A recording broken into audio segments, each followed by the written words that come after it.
Hi guys, I was just doing some lunch now and I had a bit of an idea for a video. So this is what I'm going to be doing. Every week I do certain checks to my car to make sure that A, it's safe, B, economical, and C, it's just a general keep an eye on it and, you know, upkeep of the car. Now there's a couple of things you should do. First of all, what I think is the most important is check the condition of your tyres. That is tread depth, bulges or cuts, obviously any punctures, and when the time comes you need to do your tyre pressures. The tyre pressures that your car should have is in the handbook, and sometimes it's on the inside of the door, the chassis. It's the actual body of the car when you open the driver's side door, or obviously left or right hand side, depending where you're from, it'll be on the inside.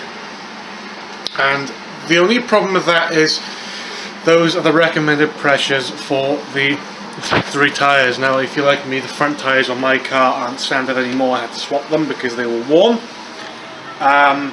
So if that's the case, you'll have to double check on that. There should be, you can get like tyre pressure charts online.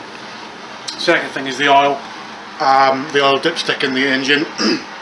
Shouldn't be able to miss it. It's a little orange or yellow ring, and then you pull it and obviously the dipstick comes out. You give it a wipe, make sure it's clean, dip it back into the engine where you got it from, take it back out, and then the indicator should be on the stalk. There should be two min and max lines. If the oil's in between that, you're all good. If it's below it, you need to check for leaks for a start, and if there's no leaks, top it up with the correct oil. One point I should make: if you're going to top your car up with oil, you should either use synthetic or real oil. The problem is if you go from synthetic oil, you will never be able to go back to real oil, because all of the internals of the engine will be covered in the synthetic oil, and then the two will never mix again. I think mine is on synthetic at the moment, so I'll never be able to use real oil, unless of course I give the whole thing a bleed and a clean, which is, you know, not very practical. The third thing is just a general body check. So doors, windows, seals, wipers, make sure that they're efficient and clearing the water from your windscreen, because if you've got water in the windscreen, you won't be able to see where you're going. The other thing is leaks.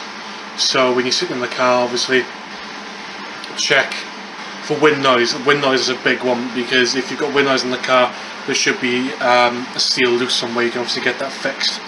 And then general water leaks. Another thing is check your brakes. You can look at the condition of the pads. If you look inside the wheel between the calipers, you can see the pads. And if you look at the thickness of the pad, you should be able to tell obviously the condition of your brakes. These are just some general tips to keep your car roadworthy and safe. I do mine every week. Just, you just want that reassurance when you go on the road, especially before you go on a motorway journey. Another thing, when you do pressures of your tyres, make sure your tyres are cold. So if you turn up to the pressure pump, sit there for about a minute or two, wait for the tyres to cool down, because obviously when air is hot, it'll expand and then it'll inflate your tyres more, so you'll get an inconsistent reading when you do inflate them. So this has just been a really quick video, guys, on what you should do with your car, general upkeep, weekly checks. Obviously you can do whatever you want, but this is what I do, and if you want any other advice, there's so much more information on the internet to look at. Okay guys, hope you've been enjoying the stuff I've been putting up. I've got more plans to do some other stuff as well in the coming weeks, so I do hope you enjoy.